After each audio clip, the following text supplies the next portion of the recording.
Allahu Akbar, Maka demikian Amr bin Murrah al-Juhani melihat nur yang dalamnya ada suara, wa sami'tu sautan fil nur. Assalamualaikum warahmatullahi wabarakatuh. Alhamdulillah alladhi bi ni'matihi tatimmu as-salihat, alladhi khalaqa sa'ira al-kainat. Thumma as-salatu was-salamu ala sayyidi as-sadat, nabiyina wa habibina Muhammadin sallallahu alaihi wasallam. Allahumma la ilma lana illa ma 'allamtana, Allahumma 'allimna ma yanfa'una wanfa'na bima 'allamtana innaka antal 'azizul hakim. فقال جل شأنه في كتاب الكريم وهو أصدق القائلين وبيده يهتدي المهتدون. أعوذ بالله من الشيطان الرجيم. بسم الله الرحمن الرحيم. فبما رحمة من الله لنت لهم ولو كنت فظا غليظ القلب لانفضوا من حولك فاعف عنهم واستغفر لهم وشاورهم في الأمر فإذا عزمت فتوكل على الله إن الله يحب المتوكلين.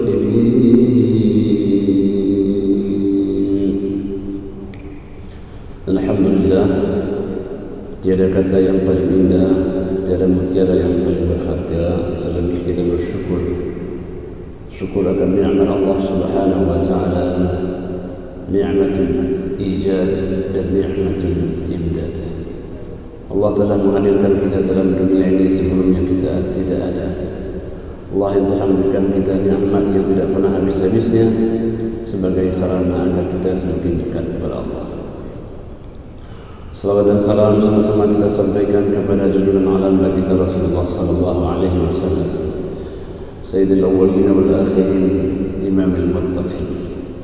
Beliau Ahmad namanya karena baiknya vertikal kepada Allah Subhanahu wa taala. Disebut pula Muhammad karena beliau baiknya hubungan sesama manusia. Maka oleh karena itu jemaah rahmati Allah Subhanahu wa taala, apabila kita memiliki dua hubungan yang paling baik, taqwallahi wa husnul qulub, baik hubungan kita kepada Allah dan baik budi pekerti kita, itulah calon-calon penghuni syurga. Jemaah dirahmati Allah Subhanahu wa taala, Rasulullah sallallahu alaihi wasallam menjadi teladan bagi seluruh umat manusia dalam kisah seorang yang menjadi sahabat Nabi sallallahu alaihi wasallam yang sebelumnya adalah orang yang tidak beriman kepada baginda sallallahu alaihi wasallam, adalah seorang yang bernama Amr bin Murrah al-Juhani radhiyallahu anhu. Amr bin Murrah al-Juhani seseorang yang jauh di sana dari Juhainah, dan kemudian Allah berikan hidayah kepada beliau sesuatu yang unik dalam mimpinya. Jadi oleh karena itu pintu hidayah Allah berikan dengan berbagai cara. Ini Amr, Allah berikan hidayah lewat mimpinya. Maka oleh karena itu jemaah rahmati Allah Subhanahu wa taala, begitulah Allah memberikan ilham kepada seseorang dengan cara yang tersurat dan dengan cara yang tersirat. Oleh karena itu jemaah rahmati Allah, inilah Amr bin Murrah al-Juhani. Pada suatu hari beliau pergi melaksanakan ibadah haji pada masa jahiliyah bersama jemaahnya, bersama kaumnya, pergi untuk melaksanakan haji pada masa jahiliyah. Dalam perjalanan jemaah rahmati Allah Subhanahu wa taala, dalam tidurnya, dalam kecapeannya, beliau melihat dalam mimpinya. Ketika sampai di Mekah, beliau melihat mimpinya satu cahaya yang terang yang mengitari dan mewarnai kota Mekah, yang cahaya itu melintasi Ka'bah dan kemudian gunung-gunung yang ada di sana, terasa terang adanya. Dalam cahaya itu beliau mendengar satu suara. Ini dalam mimpinya, mendengar satu suara inqash'at ad-dhalma. Suara itu berbunyi, terbitlah terang di dalam kegelapan. Wasatahat ad-dhiya, dan ada cahaya yang akan muncul. Wa bu'isa khatmul anbiya, dibangkitlah sebagai penutup segala para nabi. Jemaah rahmati Allah Subhanahu wa taala, beliau mengatakan demikian cahaya ini terus mengalir, terlintas dari berbagai kawasan sehingga kota-kota yang dilewatinya menjadi terang. Hamba Allah yang dimuliakan Allah Subhanahu wa taala, maka demikianlah makna cahaya dalam kehidupan itu. Maka dalam Al-Quranul Karim ketika disebut cahaya dengan istilah nur, itu istilah lafadznya adalah dia mufrad, tidak jamak. Karena nur walaupun dia satu, tapi dia bisa memberikan terang dengan berbagai kegelapan. Nur itu dalam bentuk mufrad, tapi ad-dhulumat dalam bentuk jamak. Filosofinya adalah satu cahaya itu dapat memberikan terang dalam berbagai kegelapan. Kegelapan akal, kegelapan pengetahuan, kegelapan malam, apapun kegelapannya, nur adalah solusinya. Maka jemaah Allah Subhanahu wa taala, dalam Al-Quran Allah mengatakan, Allahu waliyul ladzina amanu yukhrijuhum minadh dhulumati ilan nur wal ladzina kafaru awliya'uhum at-taghut yukhrijunahum minan nur ila adh-dhulumat. Allah adalah sebagai wali, sebagai pelindung yang mengeluarkan manusia dari berbagai kegelapan menuju kepada satu cahaya. Jadi oleh karena itu jemaah rahmati Allah, Nabi SAW adalah laksana cahaya yang satu, tapi memberikan terang dalam berbagai kegelapan kehidupan manusia. Maka demikian Amr bin Murrah al-Juhani melihat nur yang dalamnya ada suara. Wa sami'tu sautan fil nur, saya mendengar lagi satu suara dalam cahaya itu. Wa huwa yaqul, cahaya terdengar, zahar al-islam, maka lahirlah Islam. Wa qusratul asnam wa wusilatul arham, dan bersambunglah hubungan silaturahim. Jadi jemaah rahmatullah, karena sebelum datangnya baginda sallallahu alaihi wasallam orang saling bermusuh-musuhan, adalah kaum Aus dan Khazraj saling membenci. Hadirnya Nabi sallallahu alaihi wasallam, bingkaian yang paling penting adalah menghadirkan kasih sayang kepada sesama manusia. Bahkan bukan hanya sesama manusia, hatta kepada makhluk-makhluk Allah Subhanahu wa taala, kepada binatang, kepada tumbuh-tumbuhan. Wa ma arsalnaka illa rahmatan lil alamin, tidaklah akan utus engkau wahai Muhammad kecuali memberi rahmat dan kasih sayang kepada seluruh alam semesta, alam manusia, alam binatang, alam tumbuh-tumbuhan, merasakan kehadiranmu di pentas alam yang fana. Jadi oleh karena itu jemaah rahmati Allah, sebagai umat Nabi Muhammad SAW patutlah kita untuk menebar dan menaburkan kasih sayang, karena konsep hadir Nabi adalah wa ma arsalnaka illa rahmatan lil alamin. Dimanapun kita berada, kita dapat dirasakan manfaatnya oleh manusia. Khairun nasi anfa'uhum linnas. Kalau kita berjalan, bedanya apa? Kalau ada sesuatu yang bisa mengganggu orang, kita akan buang. Rahmatan. Jadi demikian teman rahmati Allah, hadirnya baginda sallallahu alaihi wasallam. Lalu kemudian hamba Allah yang dimuliakan Allah Subhanahu wa taala, beliau penasaran kepada mimpinya itu, beliau penasaran, dan saatnya teman rahmati Allah Subhanahu wa taala, beliau hendak bertemu dengan seseorang yang dalam mimpinya itu, sehingga dikatakan falam muntahaitu ila bidayatina ja'al khabar. tak kami kembali ke kampung halaman kami, meninggalkan kota Mekah, kembali ke kota Juhainah, ya. Kemudian kami mendengar ada sebuah nama dalam sebuah cerita, namanya yuqalu lahu Ahmad. Jadi nama orang yang dalam mimpi saya itu digambarkan sebagai cahaya, katanya namanya Ahmad, qad bu'isa, yang telah dibangkitkan. Maka ketika mendengar nama ini, jemaah rahmati Allah Subhanahu wa taala, maka beliau pun datang mencari nama tersebut, ya.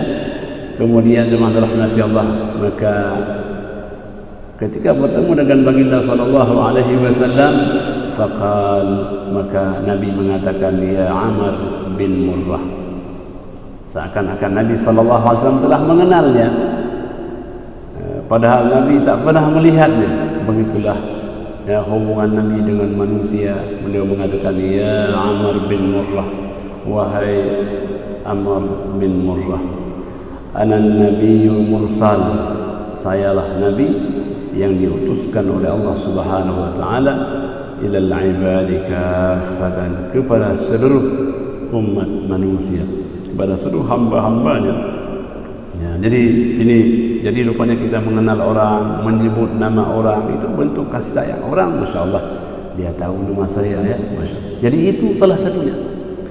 Jadi Nabi SAW menyebut namanya, senang Amr bin Murrah disebut namanya. Ad'uhum ilal Islami, saya mengajak mereka memeluk agama Islam, ya. Itu yang pertama. Wa amarhum bihaqqil dima'i, saya mengajak orang untuk tidak tertumpahkan darah manusia.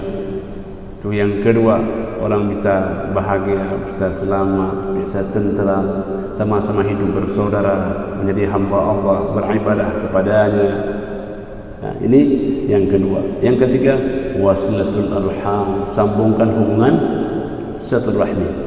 Hadirnya Nabi, saya dihadirkan untuk kita bisa saling menyambung silaturahmi, hubungan kasih sayang. Jadi dalam bahasa agama, dalam bahasa Nabi SAW, la yadkhul jannata qati'un, tidak masuk surga orang yang memutuskan hubungan silaturahim, tidak masuk surga. Kenapa? Karena menyambung silaturahim, menyambung jalan ke surga. Seakan-akan rahim itu jembatan menuju surga. Kalau dia sudah terputus, tak mungkin kita menyeberang menuju surga Allah Subhanahu wa taala. Adik kepada abangnya, abang kepada adiknya, ayah kepada anaknya, anak kepada ayahnya, sesamanya, pamannya, abuanya, pacutnya, itu adalah jalan menuju surga.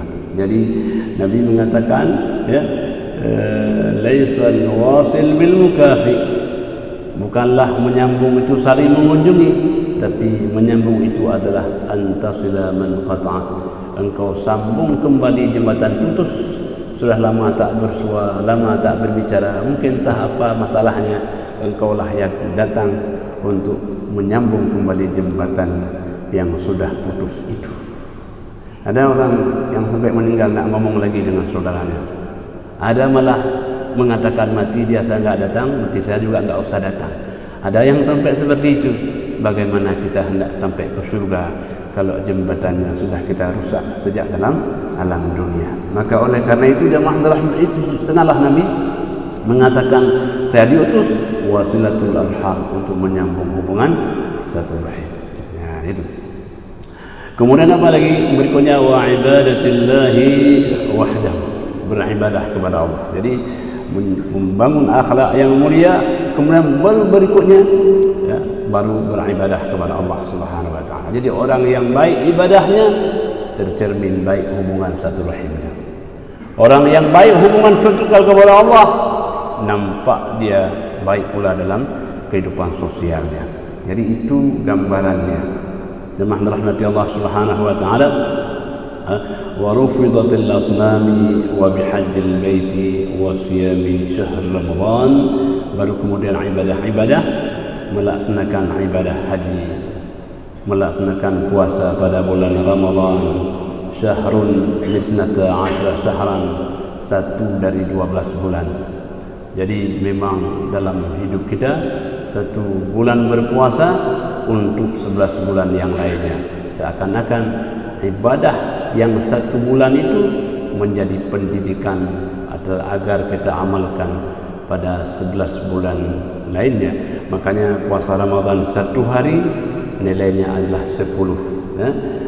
Likulli hasanatin asharatu amsalha. Satu hari 10 berarti 30 hari 300 hari jumlahnya, kan begitu ya. Nah, kemudian ditambah oleh summa ittaba'a sita min Syawal, tambah 6 hari lagi puasa Syawal, 6 10 berarti 60, berarti 360 hari. Itulah nilai puasa Ramadan. Dan 6 hari bulan Syawal seakan-akan kita sudah berpuasa setahun. Puasa setahun maknanya juga akhlak kita akan menghadirkan akhlak setahun. Pribadi kita pribadi yang setahun. Puasa yang satu bulan akan mencerminkan bagaimana budi pekerti kita dalam setahun.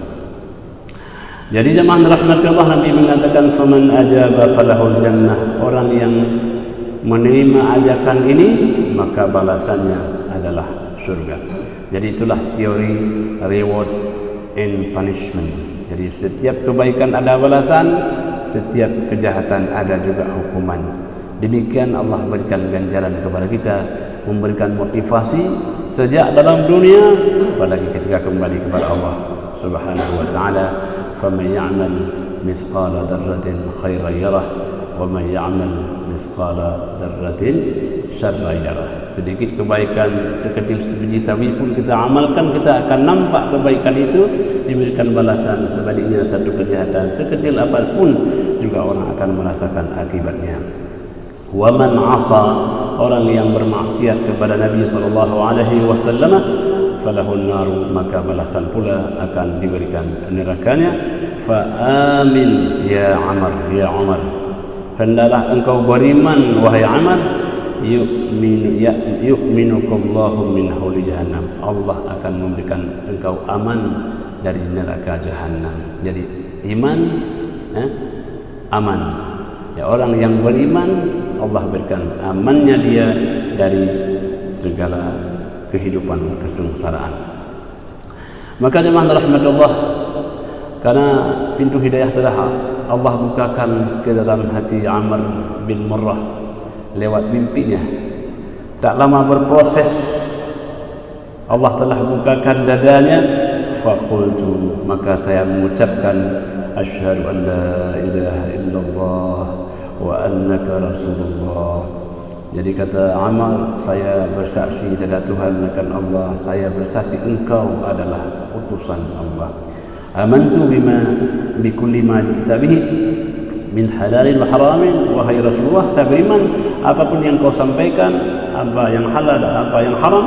Wa in za'ama dzalika katsirun wa in raghama dzalika katsirun min al-aqwal, walaupun kaum-kaumku tidaklah meyakininya. Jadi kalau pintu Allah sudah buka, hidayah akan tiba. Maka oleh karena itu jemaah rahmati Allah, dalam Al-Quranul Karim surah Al-Fatihah salah satu ayatnya adalah ihdinas siratal mustaqim siratal ladzina an'amta 'alaihim ghairil maghdubi 'alaihim waladdallin. Amin. Jadi kita bermohon kepada Allah agar dibukakan pintu hidayah, karena hidayah yang satu butuh kepada hidayah yang lain. Allah berikan hidayah kita untuk beriman, Allah berikan hidayah untuk beramal. Tidak semua orang yang beriman kemudian terhantar untuk beramal. Maka di sana ada hidayah taufik, yang dengan hidayah itu mudah, ringan langkahnya untuk ke masjid, mudah langkahnya untuk membaca Al-Quran. Itu hidayah dari Allah Subhanahu wa taala. Nah, kita terasa kalau ke masjid kok ringan begitu ya, hidayah. Maka dalam doa kita, Allahumma a'inni ala dzikrika wa syukrika wa husni ibadatik. Ya Allah, bantulah saya menjadi hamba yang pandai bersyukur. Rupanya mengucapkan alhamdulillah itu tidak mudah, walaupun hanya 2 kata saja itu, alhamdulillah, kan ringan saja, tapi tidak semua orang bisa mengucapkan itu. Tidak semua orang bisa mengucapkan itu. Kita dapat uang, dapat makanan, dapat minuman, sehat badan. Kan tidak semua orang bisa mengucapkan alhamdulillah. Tidak. Tapi ada orang alhamdulillah sedikit, alhamdulillah. Mudah sekali. Nah, itulah bantuan Allah kepada dia, memudahkan lisannya untuk menyebut nama Allah alhamdulillah. Masya Allah. Indahnya nikmat bukan karena bendanya. Indahnya nikmat karena syukur kita kepada Allah. Allah jadikan nikmat itu indah adanya. Kita punya keluarga, itu nikmat. Punya anak, nikmat. Punya kendaraan, nikmat. Tapi walaupun itu nikmat, tidak semua orang bisa menikmati. Ada orang yang mengeluh dengan keluarganya, mengeluh tentang suaminya, mengeluh tentang istrinya, mengeluh tentang anaknya. Hidupnya adalah keluhan. Hidupnya adalah keluhan. Berarti tidak menikmati kalau mengeluh, kan begitu. Tapi ada orang yang Masya Allah, ya, dengan anak, keluarga, oh begitu indah. Kalau sudah pulang ke rumah, laksana pulang ke surga sebelum surga yang sebenarnya. Itu kan? Nabi mengatakan apa? Baiti jannati, rumahku adalah surga bagiku. Apakah orang semua bisa begitu? Nah, maka Allahumma a'inni, ya Allah bantulah saya ala zikrika, agar selalu bisa menyebut namamu, karena menyebut namamu adalah nikmat. Allahumma a'inni wa syukrika, dan bersyukur akan nikmat, wa husni ibadati, dan saya bisa konsen baik dalam ibadah saya, ya Allah. Orang kalau habis salat tu senang, bahagia. Kenapa? Tadi saya khusyuk sekali, Pak. Saya salat khusyuk. Jadi khusyuknya salat salah satu nikmat yang Allah berikan kepada-Nya. Maka Nabi mengatakan, ya Bilal, arihna bis salat. Wahai Bilal, istirahatkan kami dengan ibadah salat. Sudah salat, Allahu Akbar, bagi Nabi itulah puncak kebahagiaan dan ketenangan. Kalau Nabi susah menghadapi umatnya, tapi kalau sudah salat, sudah memberikan kebahagiaan dan ketentraman bagi beliau. Jemaah rahmati Allah Subhanahu wa taala, kisah Amr bin Murrah Al-Juhani, satu nama dalam satu cerita, semoga menjadi sebagai bimbingan kepada kita semua. Jemaah rahmati Allah, rupanya Amr bin Murrah ini mengisahkan cerita tadi, mimpi tadi kepada baginda sallallahu alaihi wasallam. Kemudian beliau membacakan sebuah syair. Nabi mengatakan, marhaban bika ya Amr. Amr, selamat datang dirimu. Ungkapan yang membahagiakan. Welcome, senang. Jadi orang datang sama kita, ya, kalau kita merasa bahagia kedatangannya, dia juga merasa bahagia hadir di hadapan kita. Maka kalau orang datang kepada kita, akan memberikan kesan, impression. Enak kali ini, Masya Allah, enak, kesan.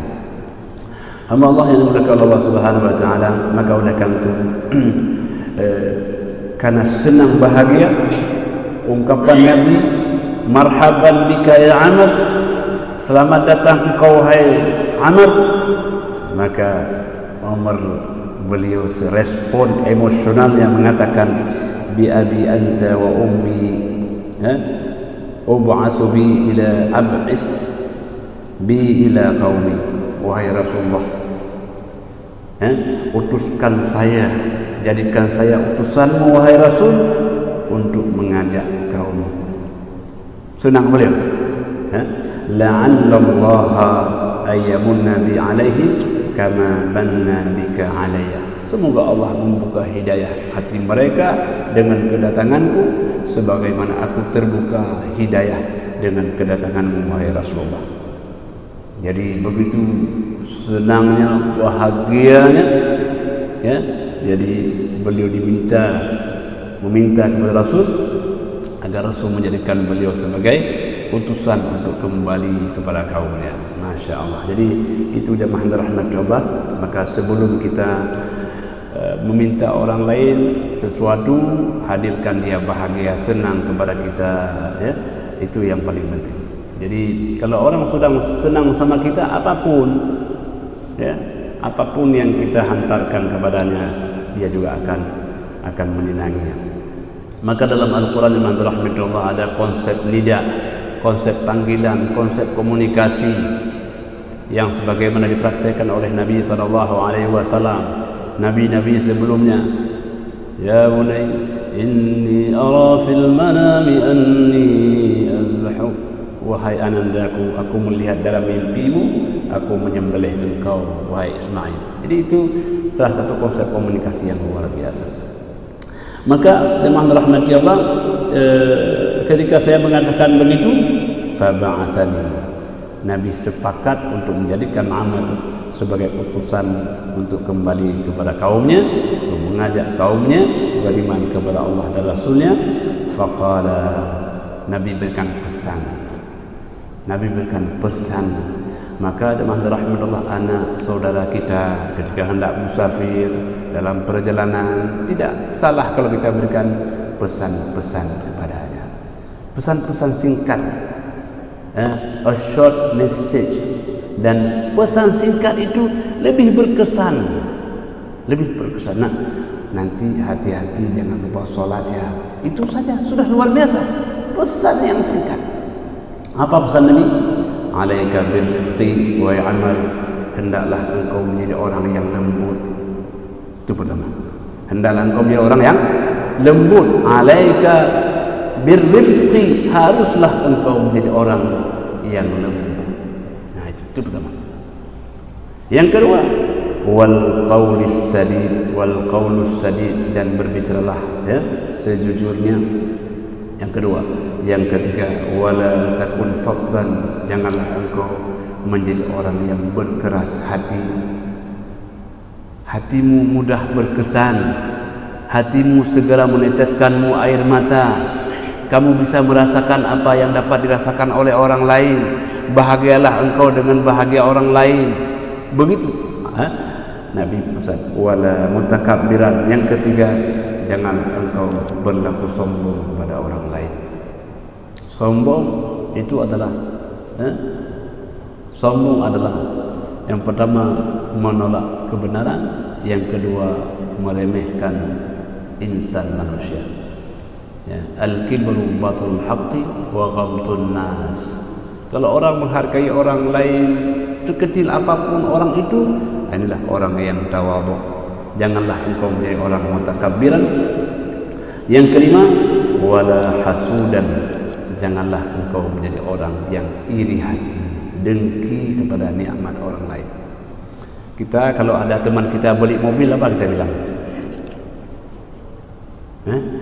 Alhamdulillah, semoga rahmat dan nikmat ya.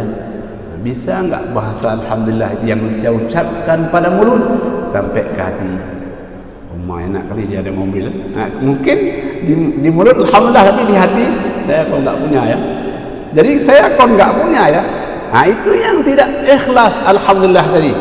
Ya, jadi bisa tidak kita ini merasa bahagia dengan kebahagiaan saudara kita.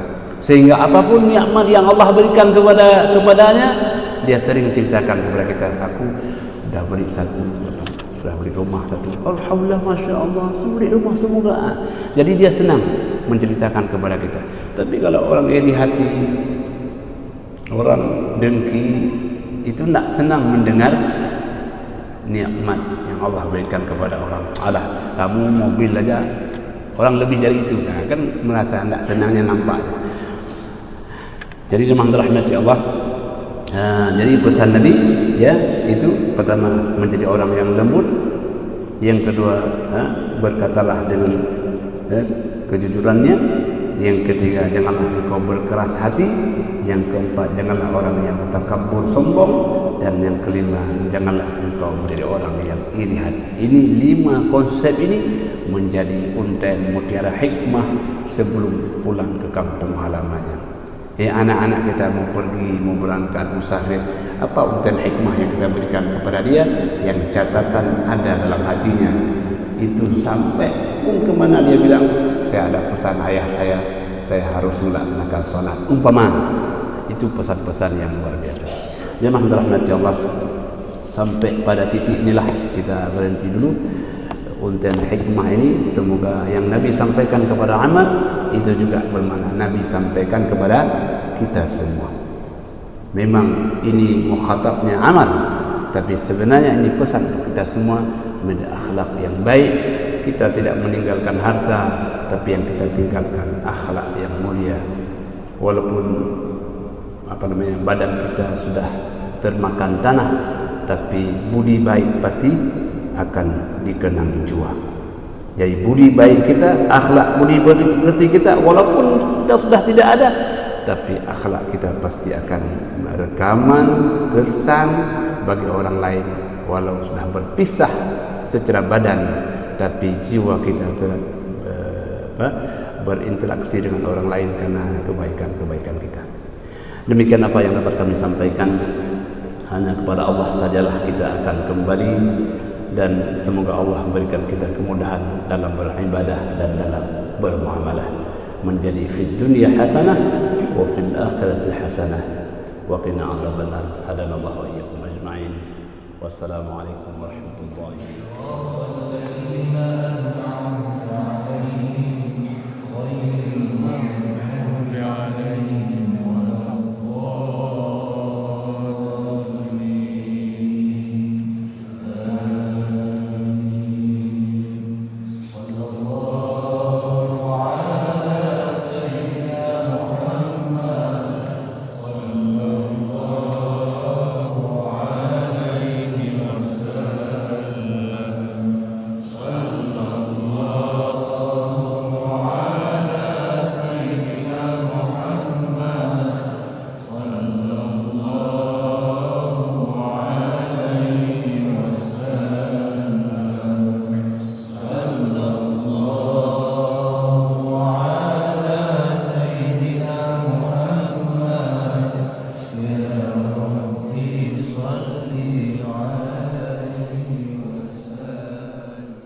مولاي صل وسلم دائما أبدا على حبيبك خير الخلق كلهم. مولاي صل وسلم دائما أبدا على حبيبك خير الخلق كلهم. هو الحبيب الذي ترجى شفاعته، هو الحبيب الذي ترجى شفاعته لكل هول من الأهوال مقتحم. مولاي صل وسلم دائما أبدا على حبيبك خير الخلق كلهم. يا ربي بالمصطفى بلغ مقاصدنا، يا ربي بالمصطفى بلغ مقاصدنا واغفر لنا ما مضى يا واسع الكرم. مولاي صل وسلم دائما أبدا على حبيبك خير الخلق كلهم. مولاي صل وسلم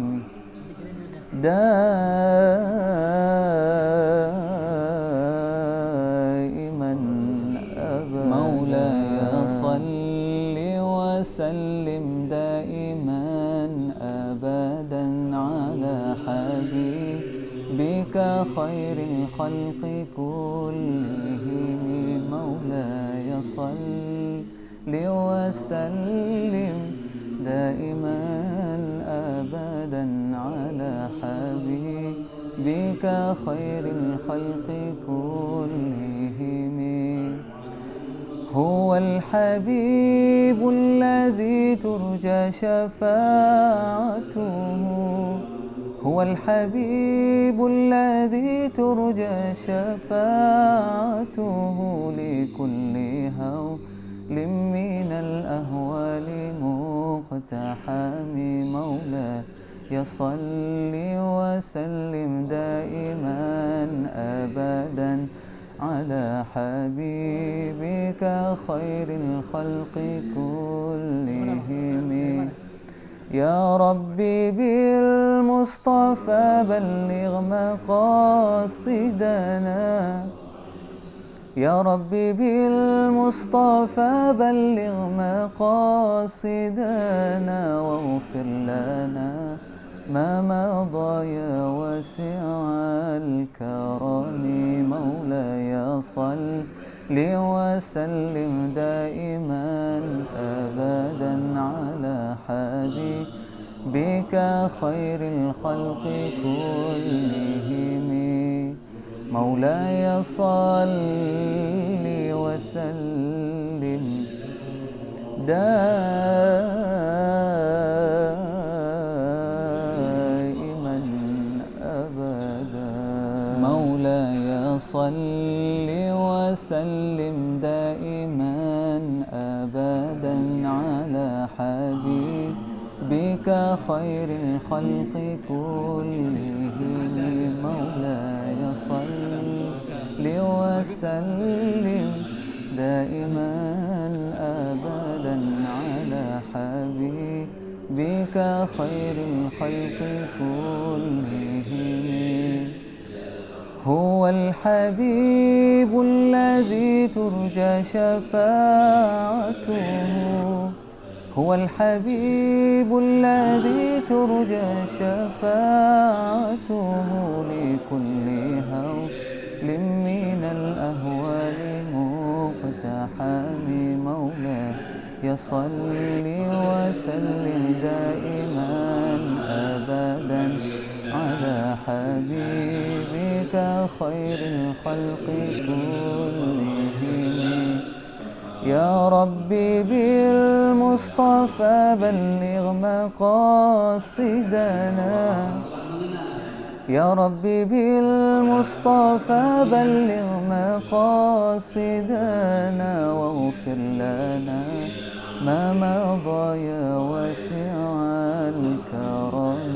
مولاي صل وسلم دائما أبدا على حبيبك خير الخلق كلهم. مولاي صل وسلم دائما أبدا. مولاي صل وسلم دائما أبدا على حبيبك خير الخلق كلهم. مولاي صل وسلم دائما أبدا على حبيبك خير الخلق كلهم. هو الحبيب الذي ترجى شفاعته، هو الحبيب الذي ترجى شفاعته لكل هول من الأهوال مقتحم. مولاي صل وسلم دائما أبدا على حبيبك خير الخلق كلهم. يا ربي بالمصطفى بلغ مقاصدنا، يا ربي بالمصطفى بلغ مقاصدنا، واغفر لنا ما مضى يا واسع الكرم. مولاي صل وسلم دائما أبدا على حبيبك خير الخلق كلهم. مولاي صل وسلم دائما